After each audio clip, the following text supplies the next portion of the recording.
The X Zone Radio Show with Rob McConnell is largely an opinion talk show.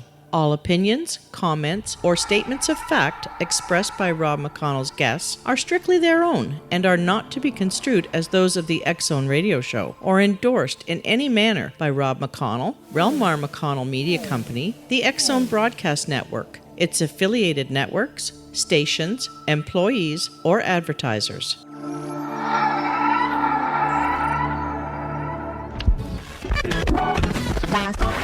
All Hit Radio.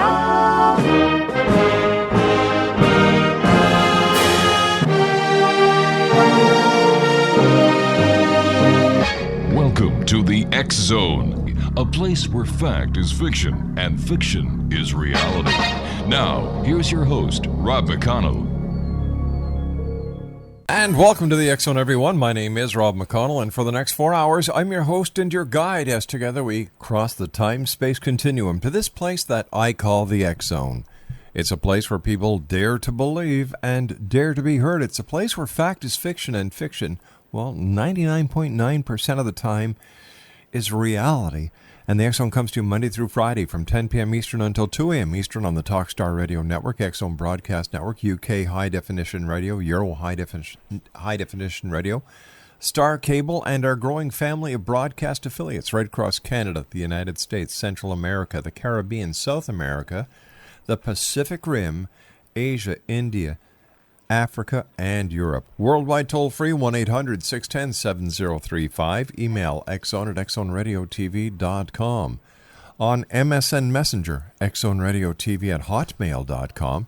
And our website, www.xzoneradiotv.com.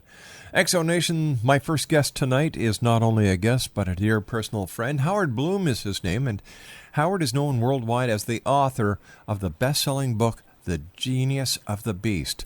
Now, Howard is a visiting scholar at New York University, is founder of the International Paleopsychology Project, executive editor of the New Paradigm book series, a founding board member of the Epic of Evolution Society, and a member of the New York Academy of Sciences. And that's just the very tip of the iceberg. His website is www.howardbloom.net. And Howard, welcome back to the X Zone. How are you, my friend? Thanks, Rob. It's a pleasure to be with you, and that's an understatement.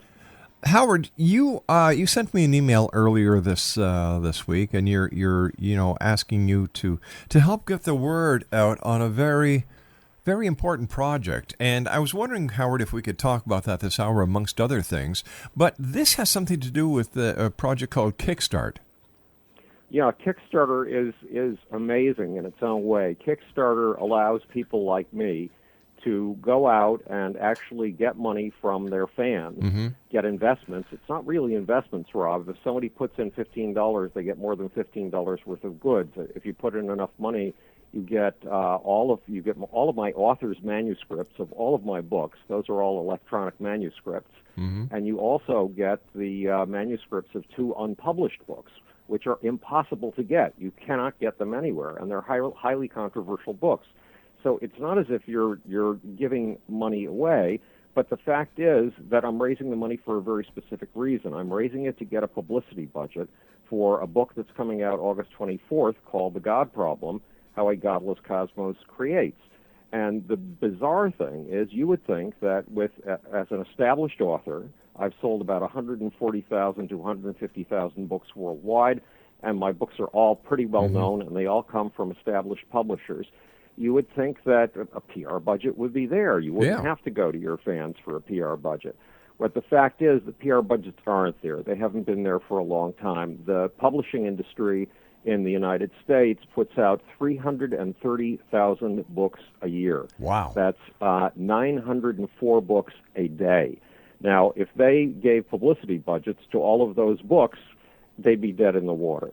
And in fact, the ones that they do give PR budgets to are already guaranteed successes. They're books by major name people like Sarah Palin or Hillary Clinton.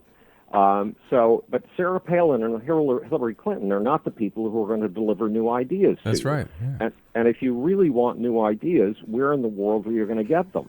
Well, in looking into this, while I've been, we actually have raised $10,000 so far on the Kickstarter thing, and we have another 6 days to go. and we have to raise another $10,000 in those 6 days. But in looking into this, I've realized that ideas are for sale, that you don't just get a random spatter of ideas. You don't just get ideas because they're good. You get ideas because somebody is funding them. All right, Howard, stand by, old friend. You and I have to take a 2-minute commercial break. Exonation, Howard Bloom is our guest, www.howardbloom.net. My name is Rob McConnell, and Howard Bloom and I will be back on the other side of this 2-minute commercial break as the X-Zone continues from our studios in Hamilton, Ontario, Canada. Don't go away.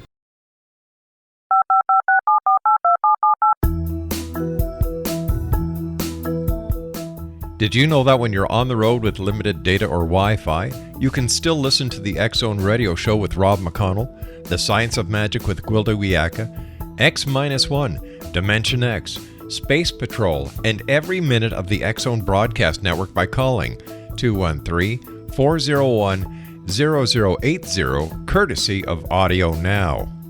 No smartphone, app, or internet needed. It saves your data plan, and it's free if you have unlimited minutes. Call 213-401-0080 to listen on any phone, anytime, anywhere. Remember 213-401-0080 for the best of the paranormal, parapsychology, and sci-fi radio programming anywhere, 24/7, 365. Howard Bloom is my guest, Exonation, www.howardbloom.net. All right, Howard, you're an established author. Like you said, you've sold over 150 to 160,000 books. Why are you having so much problems getting money that you actually have to go on the internet and hit people up, your fans, in order to get an advertising budget? It makes no sense to me. No, it doesn't make any sense at all. But if you look at the reality of the matter, all the ideas that we get, we think we're getting a big hors d'oeuvre tray full of ideas. We're getting a very, very narrow range of ideas. We're getting the ideas that those people with a lot of money finance. Rupert Murdoch with News Corporation and his publishing company, HarperCollins, he's worth $7.6 billion, but he controls an awful lot of the ideas that go into your mind and mine, including the ideas that come from the Wall Street Journal and a lot of other newspapers, not to mention Fox TV. Bill and Melinda Gates, they are worth $61 billion. They are pouring their money into the Bill and Melinda Gates Foundation, and right now that foundation is coming up with the ideas that are going to lead education in America for the next God knows how many years. Why? Because they can afford to support the people who think those ideas. George Soros on the left is worth $20 billion, and he is supporting left-wing thinking. My thinking is not left-wing. My thinking is not right-wing. My thinking is radical centrist. What in the world is radical centrist? Well, it's anything I think is true. And that is not the kind of thinking that's going to be supported by either Rupert Murdoch on the right or George Soros on the left. The fact of the matter is, I've been independent my entire life. And while I was, you know, that I did my 20 years of field work in the music industry. Sure, yeah. And during those 20 years of field work, I wasn't focusing on money. I was focusing on doing a superb job for the people I was working with, and I was focusing on learning everything I could about mass passions, mass behavior, and the forces of history, because that's what you see at work in popular culture. And then I was very fortunate. I was fortunate because I became extremely ill. I became extremely ill when I had finished half a book, when I was halfway through a book. And the illness, it robbed me of my ability to speak for 5 years. It trapped me in a bedroom for 15 years, but it gave me no excuses. I could no longer do any form of normal work. The only thing I could do was work at a keyboard with a computer right next to the bed. It gave me an opportunity, in other words, to finish my book. And I wrote 3 books while I was sick and founded 2 international scientific groups. I had to learn to do this. Coasting, I had to learn to do this from a financial point of view, operating on fumes. And I've been doing that ever since. And I wouldn't have it any other way, Rob, because it has given me the freedom to think the way I want to think and to try to give you the ideas that I think are going to matter the most in your life. But when you spend your life dedicated to coming up with ideas that you think are going to matter in other people's lives, you have an obligation to go beyond simply coming up with those ideas. In the same way that there are 330,000 books published per year, over almost 1,000 books a day, ideas are a dime a dozen. Millions of ideas are coughed up virtually every second on this planet. For ideas to matter, they have to be driven home. They have to be promoted. That is one major lesson of The Genius of the Beast, A Radical Revision of Capitalism, the book you were just referring to. If you have come up with an idea that you feel can in any way upgrade or save humanity, it is your obligation to work to the very last ounce of strength to drive that idea home. And I'll give you an example of two men who knew that. One of them was Sir Isaac Newton. Sir Isaac Newton was a full-time promoter of his ideas. In fact, he was a brutal and vicious promoter of his ideas.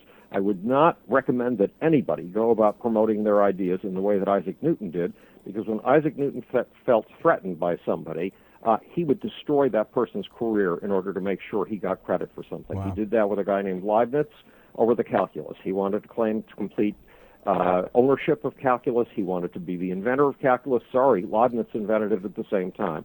He destroyed Leibniz's career, and Leibniz had a career so magnificent that Leibniz helped put George, the whatever he was, on the throne of George of Hanover on the throne of England, the George that we then rebelled against. That is in the United States. We had a revolution against. So you had Newton, who was a full-time promoter of his work for roughly 40 to 50 years. Then came Charles Darwin. Now, Charles Darwin was stuck at home with an illness 14 miles outside of London, very similar to my illness. But while he was there, he made up a target list. He made up a target list of all the intellectuals he would have to win over in order to establish his vision of evolution. Evolution wasn't his original idea. It had come from his grandfather, Erasmus Darwin. And he had backing. He had backing because his family had been successful for 3 generations. His great-grandfather had been a lawyer and had owned an estate. And more important, he had married into the Wedgwood Ben family. Well, the Wedgwood Bens were the inventors of the factory system in England, and they made china, and they sold it to the Empress of Russia and to the Queen of England, and they had a fortune. So he had money. And with that money and the luxury that illness gave him, he found a champion in somebody who did not have money, Thomas Henry Huxley. And the two of them worked tirelessly to establish Darwin's idea. So if you have an idea and you think it is important, if you do not work tirelessly on its behalf, you cannot drive it home. And if you do not raise money in one form or another, if you don't have family money the way that Darwin had family money, if you are not supported by a university the way that Newton was supported by a university, if you don't have a Bill Gates, a Rupert Murdoch, or a George Soros behind you, then you have to go out there and raise the money to drive that idea home. And it may be embarrassing, and it may be humiliating, but you have to just swallow it because you are not doing your idea justice if you are not going out to get the budget it takes to drive that idea home. And you know that this book, The God Problem, How a Godless Cosmos Creates, it's been praised by one Nobel Prize winner, 2 MacArthur Genius Award winners, Barbara Ehrenreich on the left, George Gilder on the right, and they've called it a work of genius. They've called, I mean, I shouldn't say that, it doesn't sound very modest, but they have called it the next paradigm. They have said that Barbara Ehrenreich said if only 10% of what this book says is true, if only 10% of what this book says is true, then we live in a radically different universe than the universe we've ever known, and we're going to have to completely change our views of it. Well, that to me, as the author, that's startling stuff. I didn't expect that kind of praise on this book, but that's why I'm going out and working my tail off to raise a budget for this. But publishers do not have budget. But you've published other books in the past, and this is the first time you're actually going out seeking funding from the private sector. There's never been a Kickstarter before. There's never been a mechanism that allows me to make contact with my fans. My first book, The Lucifer Principle, I finished the first draft of that book in 1988. The Internet was new. The World Wide Web did not yet exist. I published that book in 1995. The World Wide Web was just being born that year. My second book, Global Brain, came out in 2000. The World Wide Web was still wet behind the ears. There was no such thing as social media. My next book, The Genius of the Beast, A Radical Revision of Capitalism, came out in 2009 or 2010. Well, by then, things were changing. Social media was changing things. What really changed things, Rob, was Facebook. Twitter did not change things for me. Facebook changed things for me. And, of course, the Internet, because it gave me an ability to talk to my fans on a regular basis. When somebody sends me an email, if they've read my work, I write back to them. Yeah, that brings up a very interesting point, Howard.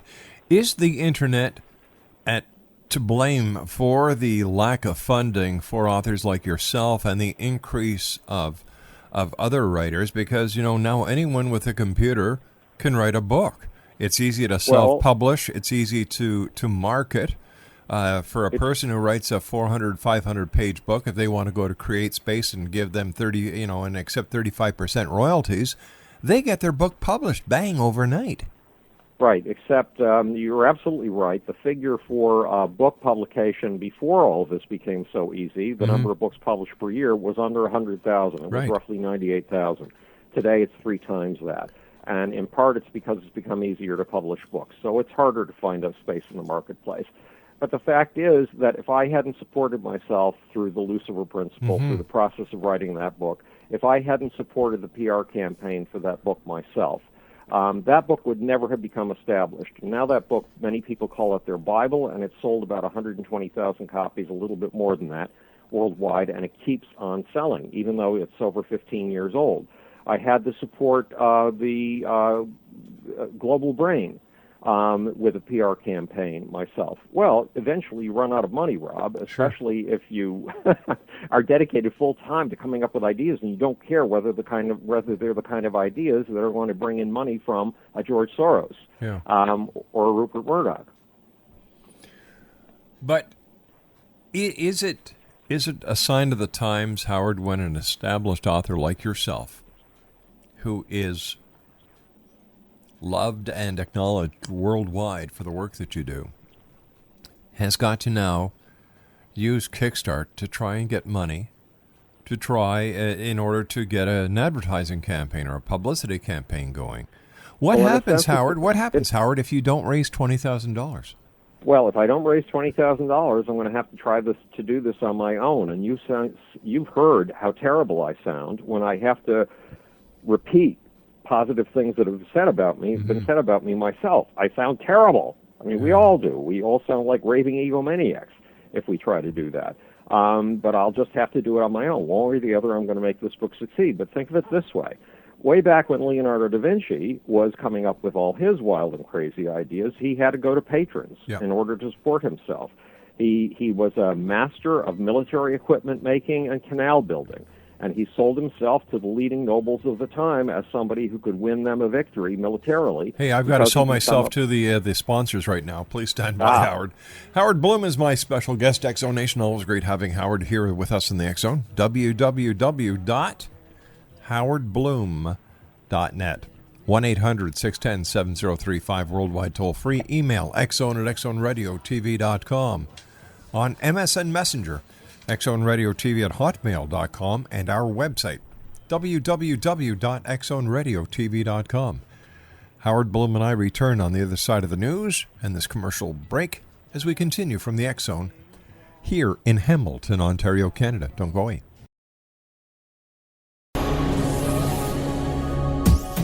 This is the X Zone Broadcast Network, broadcasting worldwide on broadcast affiliates and satellite program providers, including CNN Broadcast Network, Sirius Satellite Network, Star Media, Good News Radio Network, Angel Broadcast Network, Wiki Broadcast Network, and WPBN TV. For more information on the X Zone Broadcast Network, visit us at www.xzbn.net.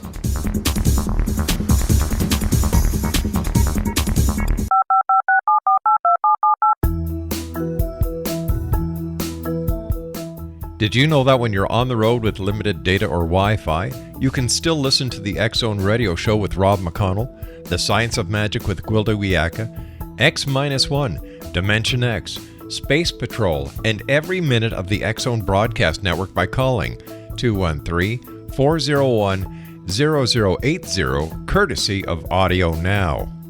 No smartphone, app, or internet needed. It saves your data plan and it's free if you have unlimited minutes.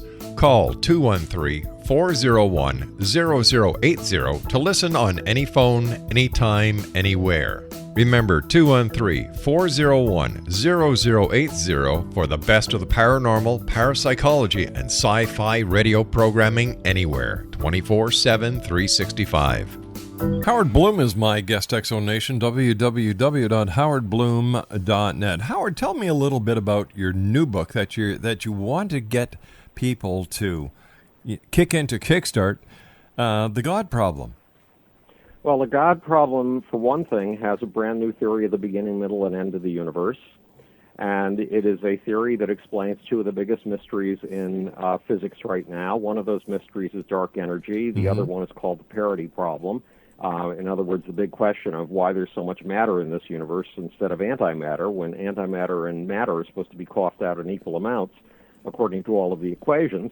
And it explains all of this very simply, and Martin Bourgeois, who is one of the two leading loop quantum gravity cosmologists, says that the book is thoroughly mathematical and thoroughly rigorous, meaning that this book is heavy-duty physics, but it doesn't read like heavy-duty physics. It reads like a detective story. I don't want you to even know that you're reading anything the least bit complex, because I want you to have, James Burke, who's one of my idols. James Burke is the creator of 7 BBC TV series, including Connections and The Day the Universe Changed. And the Connections series is just mind-blowing. It truly is. And James Burke says that this book is the most breathtaking thriller he can ever remember reading in his life. He calls it a cliffhanger. So that's what it's written to be, a cliffhanger. Who was it? It was Robin Fox who said that it's a cave of wonders. And that, too, is what it was written to be. But it challenges some of the most basic assumptions of our entire thought process. It raises 5 basic heresies. And it says, we all heard that Aristotle came up with what he called his syllogism, and it went like this. If A equals B and B equals C, then A equals C. Well, what happens if A does not equal A? Heresy number 1 in this book is A does not equal A. An apple does not equal an apple. A banana does not equal a banana. Those two things are different from each other. They just fall into the same category, but they're very different.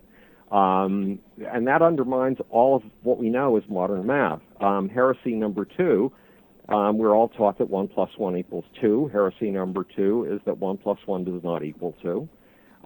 Heresy number 3 is that the second law of thermodynamics, the law that everything falls apart, that everything tends toward entropy, that everything falls into a state of disorder, so utterly and completely wrong. It is very hard for anyone to believe that anybody in science has ever taken it seriously, and yet everybody I know in science does take it seriously. Heresy number 4 is randomness is not as random as you think. This is not a 6 monkeys at 6 typewriters universe. And heresy number 5 is information theory is all wrong. In fact, it misses the meat of the matter. So these are basic challenges to not just the way that scientists think, they're basic challenges to the way you and I think every day. Because somewhere buried in our logical processes, in our thinking process, are the 5 axioms, the 5 assumptions that I'm attacking here. So the book basically it tries to get you thinking in ways you have never, ever, ever thought before in your life. You worked and you are working with some of the top people in the music industry. You are working with some of the top people in the aerospace industry. Can't you? Buzz Aldrin, Edgar Mitchell, exactly. Michael Jackson, Prince, Bob Marley. Exactly, and can't you get help from these people? People are not very forthcoming with money, and the privilege that I was telling you. However, I must say this, Howard. I must say this. Knowing you, you're not one to ask. No, I don't ask at all. I never ask. This is the first time in my life, and it is hideously embarrassing for me. Why, my friend? Let me ask you this, and I don't mean to cut you off, but why is it embarrassing? You've got information. You've come up with something that you believe in.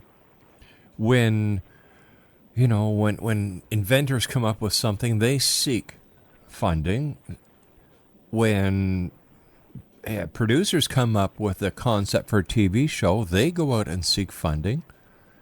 My friend, you have something that I believe to be very important to share with the world. Why shouldn't you ask? Well, I'm getting used to that idea. Frankly, I've had the privilege since I became ill of being a full-time thinker and a full-time writer. Right. And I haven't had to worry about the business side of things. And Rob, sometimes you just want to take certain kinds of people and put them on a shelf and let them do nothing but think. Look at Einstein. He couldn't even remember to put his pants on in the morning. Yep. His wife would come running up the street when he was half a block from home saying, Albert, you forgot something, and she'd be carrying his pants, his shoes, and his shirt. He'd be shuffling up to the Princeton Advanced Research Institute in his pajamas and his bedroom slippers. Yeah. Well, you need certain people like that you can sort of put on a cryogenic hold, because if you let them go on that cryogenic hold, they will put their entire mind, all of the mind that the rest of us use for practical things, into nothing but coming up with extraordinary thoughts. Howard, there are thinkers in life and there are doers in life. My friend, you are both.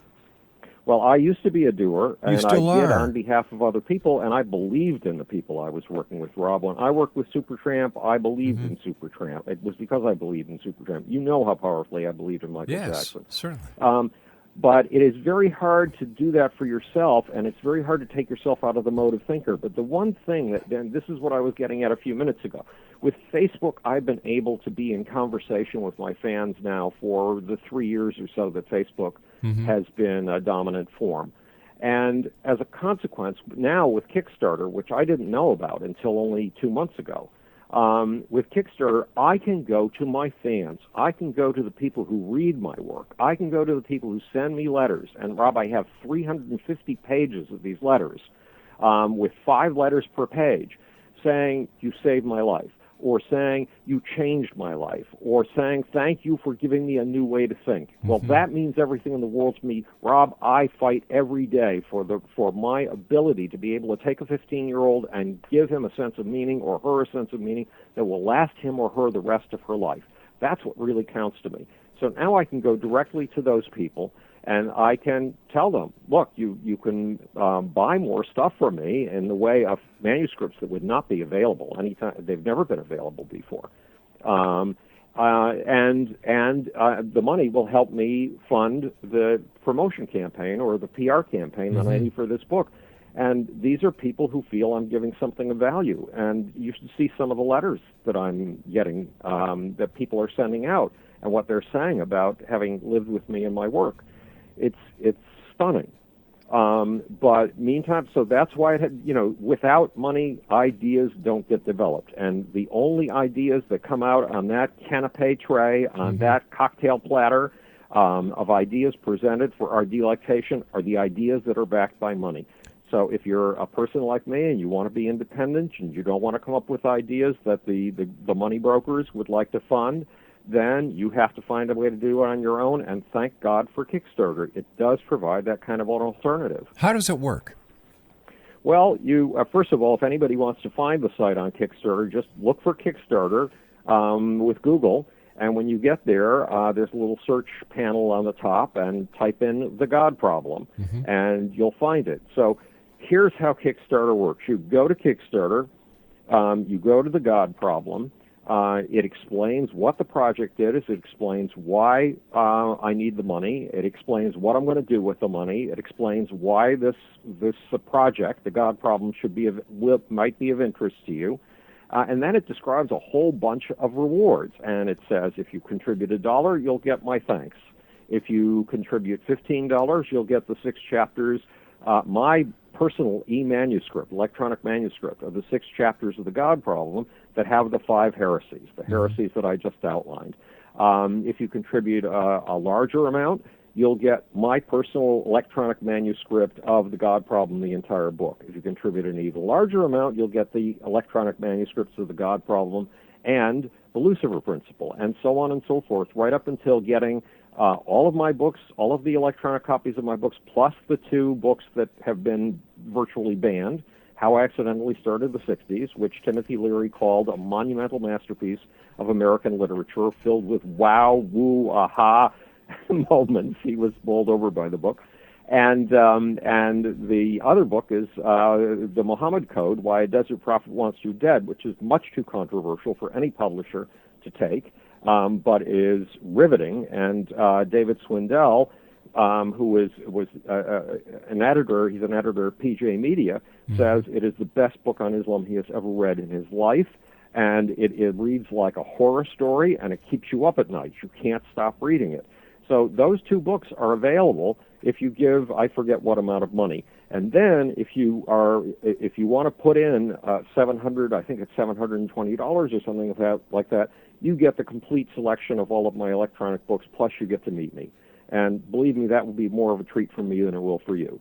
So that's basically how it works. That's how Kickstarter sets it up. And you set a minimum for yourself on a certain number of days. The minimum that I set was $20,000.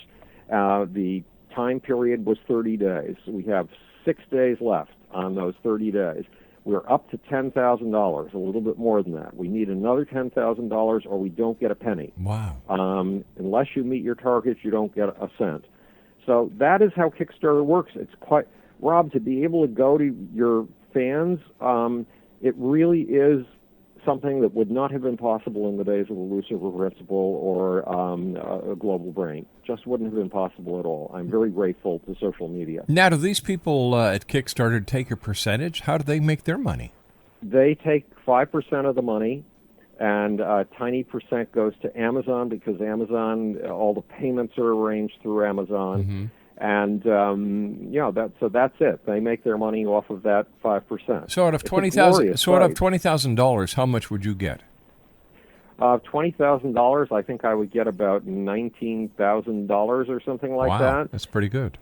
Yeah, and $20,000 is the minimum it costs you to do a PR campaign. And you would see on the website that I've laid out what a saturation campaign is. Look, Rob, when I went into the PR business, I was a scientist coming in from outside of popular culture. What did I know? And all I knew was that I wanted the people that I worked with to become household names. Yeah. And I realized when I analyzed what was going on in the PR industry at that point that it was standard for a PR company to deliver 5 or 6 major media breaks in a month, and they thought that was terrific. Well, just in terms of how the human mind works, if you see something only once, you don't remember it. If you see it 5 times, you don't remember it. If you see it 15 times, you begin to remember it. If you see it 50 times, now you're aware of it. So I made my publicists and myself deliver anywhere from 160 to 660 stories a month. Wow. If we came in with anything less than 160 stories a month, I felt we had failed on behalf of our clients. That's a saturation media campaign. That works. But to get a saturation media campaign, you need a lot more than $20,000. You need a minimum of $60,000. However, with 20, you can do a lot more than you can do with nothing. That is so true. That is so true. And for some reason, Howard, people have a misconception of the dollar value when it comes to promoting. So many people out there that I talk to each and every day are self-published authors. They figure the book is out there, they should start making money right away. But the main thing that they forget is to market. And without marketing, you're not going to sell hoot.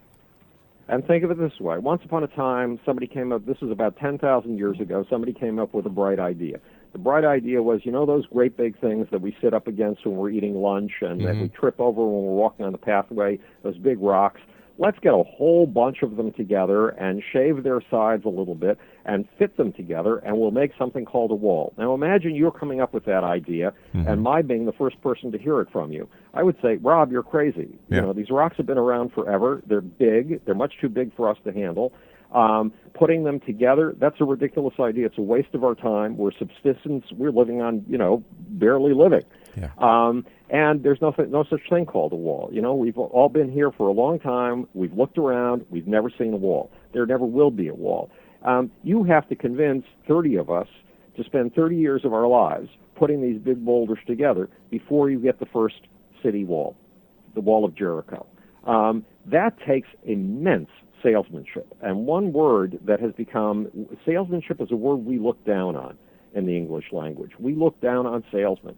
Sorry, salesmen are where the rubber meets the road. If you have a great idea and you think it's going to transform humanity in some way and you don't sell it, you are screwing humanity. You and I have to take a break here, Howard, but this gives me the perfect opportunity for a segue. Exonation, if you're against human slavery and human trafficking, visit www.mdsrc.org, the modern day slavery reporting center, where you can actually go online and file a report.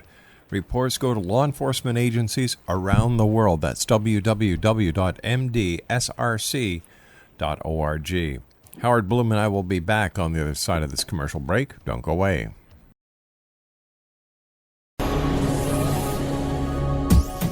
This is the X-Zone Broadcast Network, broadcasting worldwide on broadcast affiliates and satellite program providers, including CNN Broadcast Network, Sirius Satellite Network, Star Media, Good News Radio Network, Angel Broadcast Network, Wiki Broadcast Network, and WPBN TV. For more information on the X-Zone Broadcast Network, visit us at www.xzbn.net.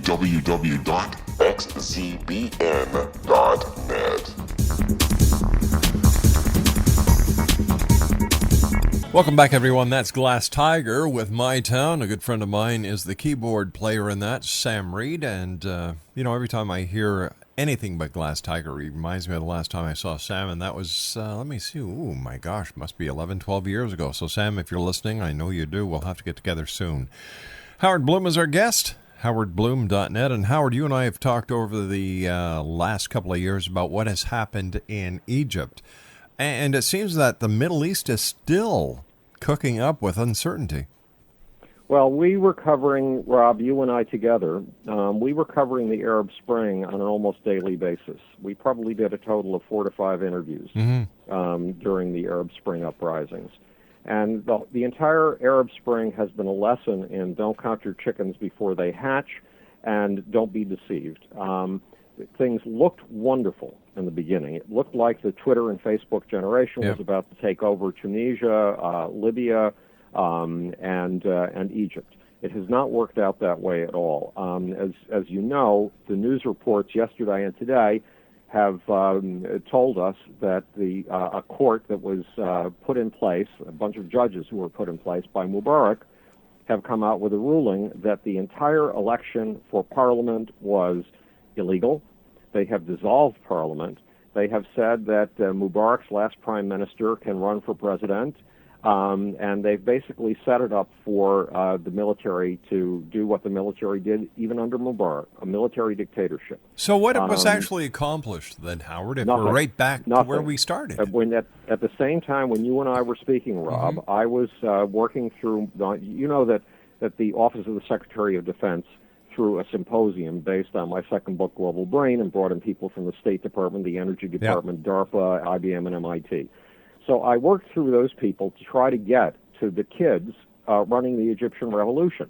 And the thing I wanted to tell them was, don't imagine that your revolution has ended when you've toppled Mubarak. Your revolution has barely begun. It takes 2 to 5 years to win a revolution. And if you don't hold on to power for those 2 to 5 years, everything you think you've achieved will be lost. Well, I was not able to get to those kids, and I lost heart when I realized that the one thing that held all these kids together was being anti-Israel, and I'm a Zionist and an atheist and a Jew.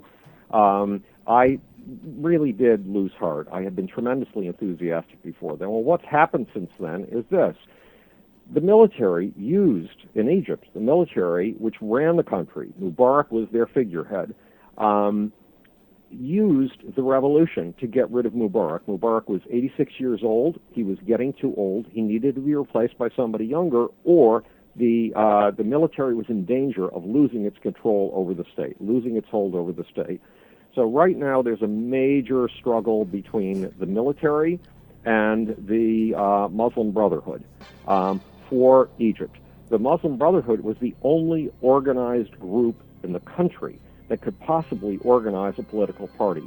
So Egypt is caught between Scylla and Charybdis. It's caught between a rock and a hard place. Either the military runs the country or the Muslim Brotherhood runs. Howard, we've run out of time for today. I want to thank you so much for joining us. We're certainly going to let our listeners know how they can, help you with Kickstart.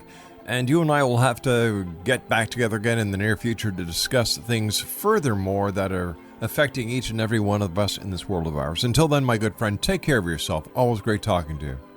Rob, thanks tremendously. Take care, my friend. I'll be back on the other side of this commercial break with the news here in the X Zone. Don't go away.